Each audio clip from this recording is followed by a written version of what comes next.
There is a quiet confusion that lingers in the lives of intelligent people, a contradiction, a tension, a riddle they can feel but rarely understand. It appears in small moments, after failure, after regret, after repeating an old mistake that they believed they had outgrown. A soft voice inside asks, how can someone who knows so much still end up here? This question is not about knowledge. It is about the architecture of the human mind, split, layered, and often unknowable even to itself. This is the story of that architecture.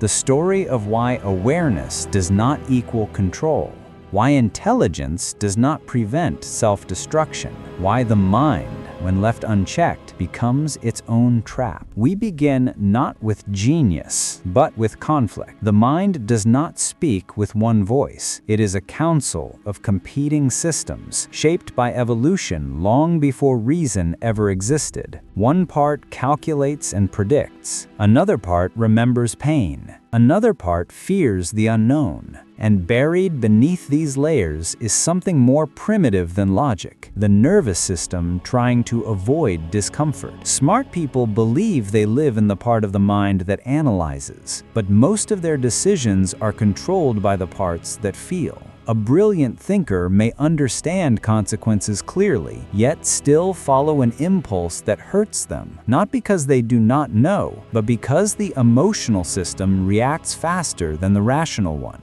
because the body moves before the story forms. And so, intelligence explains the mistake only after it has already been made.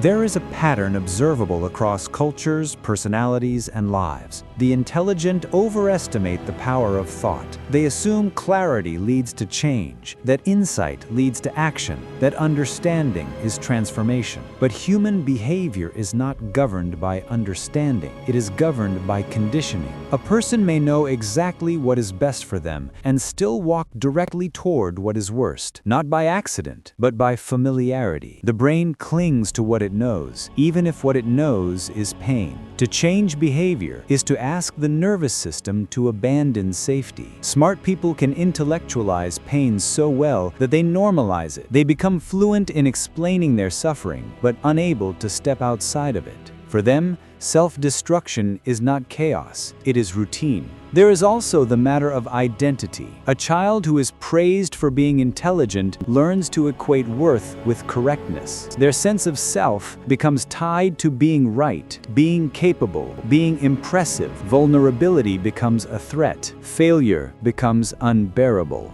So when they encounter tasks where they are beginners, they avoid them. They resist experiences where their intelligence does not help them. They wait for certainty. They wait to feel ready. They wait for a moment where the risk of failure is gone. That moment never comes. And so life passes, not dramatically, quietly, in hesitation, in planning, in perpetual preparation. Another factor lies in perception. A less analytical mind sees desire and moves toward it, but an intelligent mind sees every possible outcome, every danger, every embarrassment, every fracture. Their imagination, which could be used to create, becomes a map of everything that could go wrong. Fear, when fed with intelligence, becomes intricate. It becomes convincing. It sounds like wisdom. The individual believes they're being careful, strategic, patient, but in reality, they are trapped in a loop of avoidance disguised as rationality. The brilliant mind does not crumble from ignorance. It suffocates under the weight of its own insight. And then there is the darkest truth. Smart people tell better lies, not to others, to themselves. They justify staying where they are. They rationalize procrastination as timing. They defend harmful relationships as loyalty. They disguise fear as morality, intuition, or principle. Their intelligence becomes their prison guard. A very intelligent person does not need the world to deceive them. They deceive themselves with elegance. The tragedy is not that they fail. The tragedy is that they create beautiful explanations for why they had no choice. But this story is not hopeless. In psychological research, there is a repeated finding. The brain changes through action, not thought. Neural rewiring requires experience, not reflection. The mind must be trained like a muscle, not admired like a sculpture. The intelligent person must learn something they were never taught: to tolerate being unskilled, to withstand embarrassment, to exist inside discomfort without escaping into theory, to live. Because life does not reward accuracy, it rewards participation. The world changes for those who engage with it, not those who merely understand it. If you are listening to this and you feel recognized, if something in you feels exposed or seen, it is not too late. The mind is plastic. Behavior is adaptable. Identity is not fixed. The first step is deceptively simple. Do one action that your fear tells you to avoid. Not tomorrow, not when you feel prepared. Now, even if your hands shake, even if your voice trembles, even if everything in you protests, because the moment you act, the mind learns something new: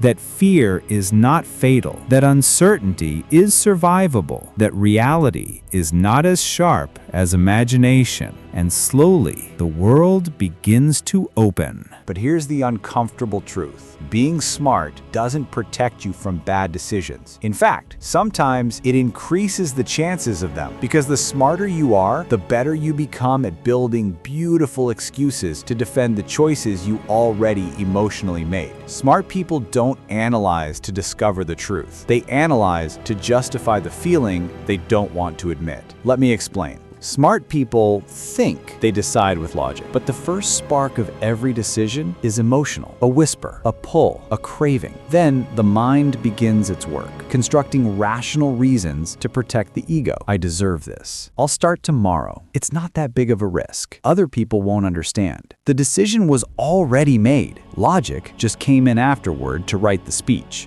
This is why the most intelligent people can sabotage themselves. They overthink simple choices. They delay action until the opportunity disappears. They cling to toxic habits because they think they can handle it. They believe they always have more time. Smart minds create strong illusions. Strong illusions create clean justifications. Clean justifications make disaster look reasonable. Someone can know smoking kills. Procrastination destroys dreams. A relationship is draining their soul. A job is wasting their potential. A business idea could be life-changing and still say, not today. Not because they're stupid, but because the decision isn't happening in the mind. It's happening in the heart. And the heart fears responsibility, loss of comfort, and the unknown. The truth is, it's not intelligence that shapes your life. It is your ability to control your emotional impulses, your discipline at the moment of temptation, your courage to face discomfort. Wisdom is not knowledge. Wisdom is self-command. The smartest person in the room can fall to desire, ego, loneliness, fear, addiction, pride, hope for a different outcome without changing behavior. This is why the same brain that solves complex problems can also choose to destroy itself piece by piece. Intelligence is a sword. Without discipline, it becomes a weapon pointed inward.